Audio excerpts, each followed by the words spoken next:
કે તમારું નામ? મારું નામ કાંતિભાઈ ગોહિલ, વિપક્ષના ઉપનેતા. આપ જે ઊભા છે એ પણ મહાનગરપાલિકાની પ્રિમાઇસીમાં ઊભા છે. સામેના ભાગમાં આઈજી ઓફિસ આવેલી છે અને મહાનગરપાલિકાની મુખ્ય ઓફિસ છે. ત્યાં તમામ ભાવનગરના મુખ્ય અધિકારીઓ બેઠા હોય અને બાજુમાં ઇનવર્ડની ઓફિસ છે, આધાર કાર્ડની ઓફિસ છે.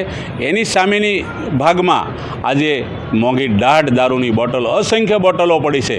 તો તમે વિચાર તો કરો, જે મહાનગરપાલિકાની પ્રિમાઇસીમાં આવો મોંઘો દારૂ પીવાતો હોય તો શેવાડાના વિસ્તારમાં હું નહીં પીવાતો હોય? તો આની ઉપર ગૃહ વિભાગ એમ કહે છે કે દારૂ પર કંટ્રોલ કરો, દારૂને રેડ પાડો અને દારૂ આ તો સરેઆમ બોટલો મહાનગરપાલિકાની પ્રિમાઇસીમાં પડી છે તો હું એની ઉપર કંટ્રોલ કરે છે.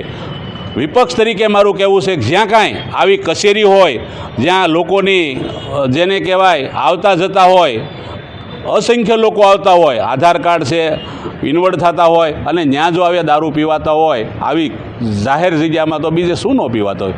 આજ વિપક્ષ તરીકે માંગ છે જે કોઈ હોય એની પર પગલાં લો અને તાત્કાલિક ધોરણે આનો નિર્ણય આવે અને આવું બીજી વાર ન બને.